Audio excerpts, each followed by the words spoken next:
हवा में उड़ करके मुंह में चली जाती है तो उसको सजीवन जड़ी जिंदा करेगी या मुर्दे की? महाराज फरमाते हैं गुण गुण देखेंगे। महाराज जो गुण देखे नहीं बहे बिड़द की लाज, बिड़द की लाज सोचेगा सजीवन जड़ी और उसको जिंदा करना पड़ेगा। इसी प्रकार सदगुरुदेव फरमाते हैं कि ये बिड़द की लाज है जगत में, ये राम जी का बिड़द है, आत्मा राम जी का अंश है, जिसके ये नेत्र रूपी सत्ता जागृत होगी, सांसों सांस विधि जबरदस्त चलेगी और सजीवन ज्ञान अनबे ज्ञान पे बुद्धि पे विवेक और वैराग आ जाएगा। तो महाराज फरमाते हैं इसके कई प्रकार के जन्मों के जो कर्म बंधे हुए हैं, माठे कर्म हैं, सब साफ हो जाएंगे।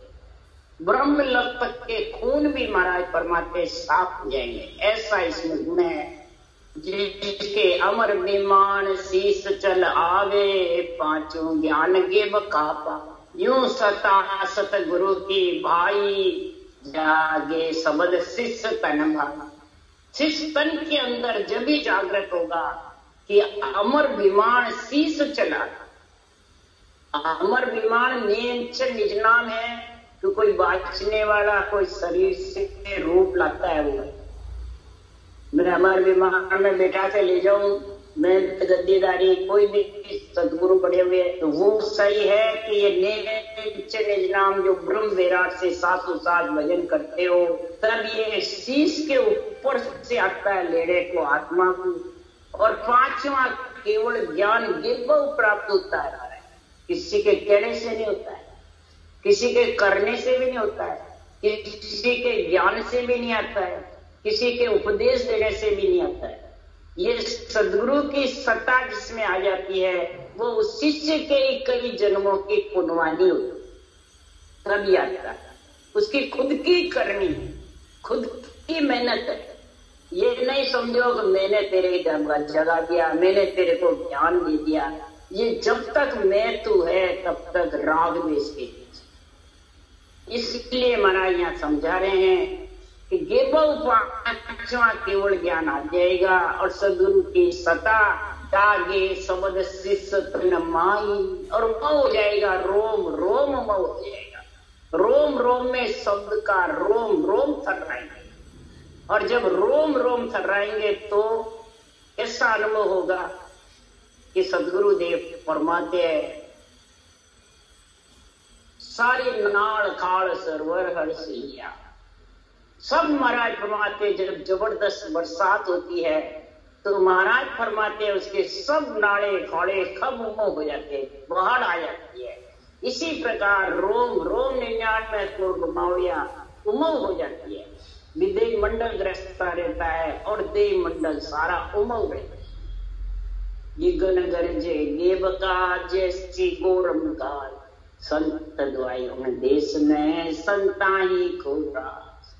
संतों की दुआई फिरने लग जाते उस आत्मा की, संतों के देश में। मृत्यु लोक में दुआई फिरती है जैसे राजा की फिरती है। इसी की प्रकार सतगुरु सत्ता सेज शिष झेले, अरद उरद बिचरा मत खेले।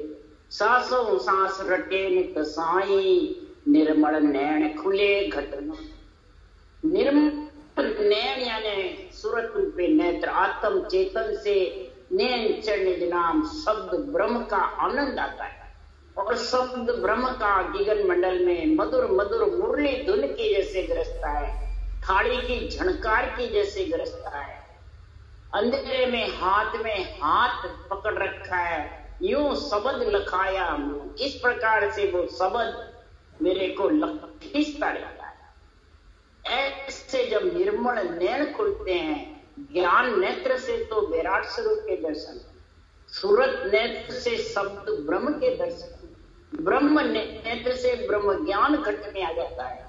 और दिव्य नेत्र से महाराज फरमाते सस्वरूप परमात्मा दिगन मंडल में गरनाता हुआ इसको ऐसा मालूम पड़ता है जैसे थाली की झनकार की जैसे महाराज फरमाते बादल घुर रहे हैं, उसी प्रकार जैसे बरसात आ रही है उसकी आवाज आती है, जैसे प्रकार से इसका उदाहरण दिया शुक्राना।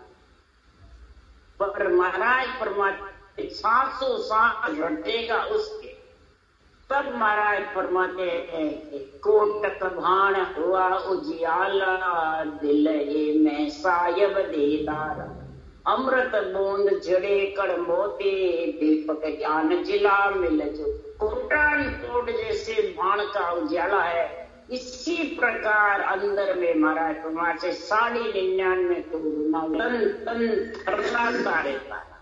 कैसे उसके लिए कबीर साहब ने लिखा है,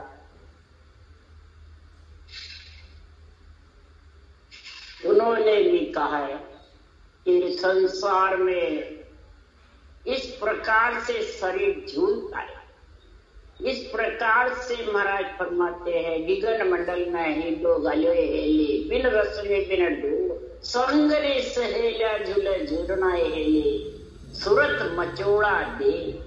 सूरत खुशी होती रहती है, मचोड़ा सारा शरीर हिलता रहता है अंदर से, और विधेय मंडल ग्रसता रहता है। गगन मंडल में ही दो गले, बिना रचने बिना डोब के, बिना सिमरन के, बिना श्वासा के, बिना कोई सूरत लगाए बिना ही करना था।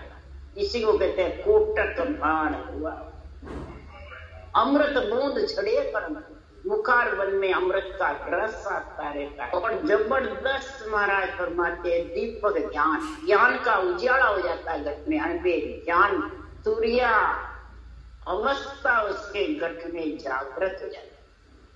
तो मुरली बीण बजे सुरनाई, शंखरी घोर के गन घर चाही, अनहद झालर काजन कारा, रोम रोम बोले रंग।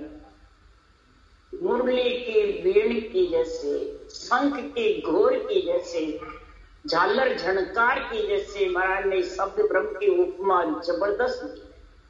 झनकार की जैसे उसको आवाज आती रहती है। रोम रोम में रंकार, यानी शब्द उमड़ रहता है, रोम रोम प्रफुल्लित होते हैं, खुशी होते हैं, घटना चलती रहती है। वो नहीं चाहता है तो भी मुखार बंद चलता है, कभी कंठ चलते रहते हैं, कभी सांस चलता रहता है, कभी होठ चिंता चलते रहते हैं, कभी नहीं चलते हैं तो मगन रहता है। बराबर स्थिति बनी रहती है। ब्रह्मांड से बाहर के लिए महाराज बता रहे हैं कि जन सुखिया गुरु सरता मोपे कही न जा, जो मुझ बरती आय के सो विद कहो सुना। ये सिर्जनहार परमात्मा इस सदगुरु की सत्ता का मैं वर्णन नहीं कर सकता।